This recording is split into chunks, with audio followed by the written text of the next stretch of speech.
আদালতের এজলাসের ভিতরেও সাধারণ আইনজীবীরা, সাধারণ মানুষ তাদের এই ন্যাক্কারজনক এক ঘৃণ্য অপকর্মের বিরুদ্ধে তাদের ঘৃণা জানিয়েছে। ঘড়ির কাঁটায় তখন 4টা। পুলিশের একটি গাড়ি এসে থামে ঢাকার চিফ মেট্রোপলিটন ম্যাজিস্ট্রেট সিএমএম আদালতের প্রধান ফটকের সামনে। গাড়ি থেকে বৈষম্য বিরোধী ছাত্র আন্দোলনের ঢাকা মহানগরের জ্যেষ্ঠ সংগঠক ও কেন্দ্রীয় ক্রীড়া সেলের সদস্য আব্দুর রাজ্জাক বিন সুলাইমান ওরফে রিয়াদকে নামিয়ে সিএমএম আদালতের সিঁড়ির কাছে নেওয়া হয়। গণমাধ্যম কর্মীদের দেখামাত্র আব্দুর রাজ্জাক তার ডান হাত দিয়ে মুখ ঢেকে ফেলেন, আর রাজ্জাকের পিঠে মুখ ঢেকে রাখেন বৈষম্য বিরোধী ছাত্র আন্দোলন ঢাকা মহানগর শাখার আহ্বায়ক ইব্রাহিম হোসেন মুন্না, আহ্বায়ক কমিটির সদস্য সাকাদাউন সিয়াম ও সাদমান সাদাব।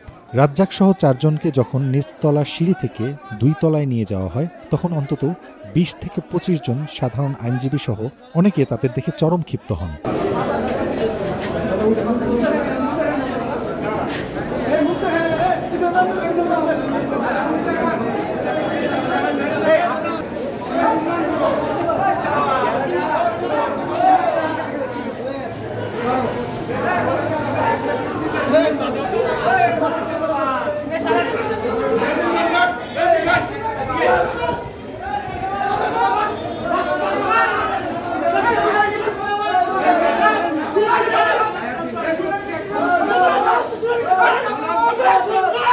শুধু আদালতের ভিতরে না, গতকালকে থেকে সামাজিক যোগাযোগ মাধ্যমে, পেপার পত্রিকায় সাধারণ মানুষদের সাথে মেশার কারণে এবং আজকে তাদেরকে আদালতে আনার পথে, কোর্টে উঠানোর পথে এবং আদালতের এজলাসের ভিতরেও সাধারণ আইনজীবীরা, সাধারণ মানুষ তাদের এই ন্যাক্কারজনক এক ঘৃণ্য অপকর্মের বিরুদ্ধে তাদের ঘৃণা জানিয়েছে।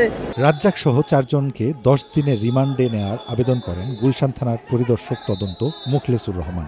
আমি মাননীয় আদালতকে বলেছি যে মাননীয় আদালত, তারা শুধু গুলশানের এই বাসা না, তারা ঢাকা শহরের বিভিন্ন অভিজাত এলাকায় যেমন গুলশান, বনানী, বারিধারা, ধানমন্ডি, উত্তরা সহ বিভিন্ন গুরুত্বপূর্ণ এলাকায় তারা এইভাবে চাঁদাবাজি করে অনেক টাকা হাতিয়ে নিয়েছে। চাঁদাবাজির মামলার ব্যাকগ্রাউন্ডটা কি? এই চাঁদাবাজির মামলার ঘটনাটা হচ্ছে সাবেক মহিলা এমপি শাম্মী আহমেদ, উনি আওয়ামী লীগের এমপি ছিলেন। উনার গুলশানের বাসায় উনিও নেই, উনি পালিয়ে গিয়েছেন, হয়তো দেশের বাইরে আছেন। তার স্বামীও অস্ট্রেলিয়া প্রবাসী, তার স্বামী বর্তমানে তার গুলশানের বাসায় অবস্থানরত আছে। তার বাসায় তাকে খুঁজতে গিয়ে তাদের কাছে 50 লক্ষ টাকা এই আসামিরা দাবি করে। তখন তারা এবং সাথে পাশাপাশি স্বর্ণালঙ্কার দাবি করে, না হলে তাদেরকে বৈষম্য বিরোধী মামলা দিয়ে পুলিশের হাতে উঠিয়ে দিবে। তখন ভদ্রলোক যিনি মামলার বাদী, তিনি সিদ্দিক আবু জাফর, তিনি তার নিজের কাছে সঞ্চিত অর্থ এবং আত্মীয় স্বজনদের কাছ থেকে নিয়ে গত 17 জুলাই 10 লক্ষ টাকা এই আসামিদেরকে দেয়। তারা তাদের যে প্রার্থিত, যে তাদের দাবিকৃত 50 লক্ষ টাকা, তাদের হিসাবে আরও 40 লক্ষ টাকা বাকি আছে। সেই 40 লক্ষ টাকার জন্য দ্বিতীয়বার 19 জুলাই আবার তারা এই বাসায় হানা দেয়। তখন এরা যখন পুলিশকে থানায় ফোন করে, এরা পালিয়ে যায়। তৃতীয়বার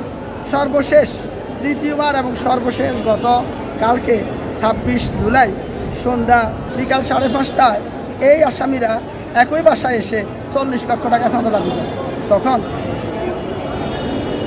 বাদীপক্ষ থানায়, গুলশান থানায় জানালে থানার পুলিশ এসে এখান থেকে 5 জন আসামিকে অ্যারেস্ট করে। সে এখানে 1 নম্বর আসামি যে আব্দুর রাজ্জাক ওরফে রিয়াদ, তার কিন্তু একটা ফেসবুক আইডি আছে আব্দুর রাজ্জাক বিন সুলাইমান। ওনার বাড়ি নোয়াখালীর সেনবাড়ি। উনি খুব দরিদ্র ফ্যামিলির ছেলে, আমি যতটুকু জানি। তিনি এই চাঁদাবাজি তার পেশা।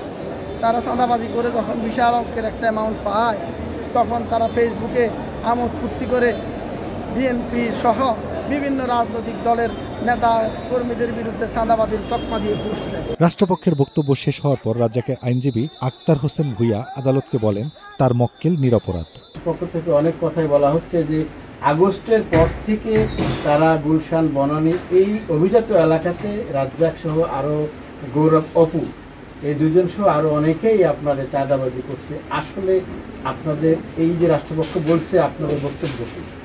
আমরা সেখানে গেছি এই কারণে যে এখানে যেহেতু একজন ব্যক্তি যিনি বিভিন্ন সময় বিভিন্ন রাজনৈতিক অপরাধের সাথে জড়িত, তারা সেখানে আইনানুগ যাতে পদক্ষেপ সরকার গ্রহণ করে, অর্থাৎ থানা গ্রহণ করে, এজন্য এইটা কাজটাকে ত্বরান্বিত করার জন্য তারা সেখানে গেছে।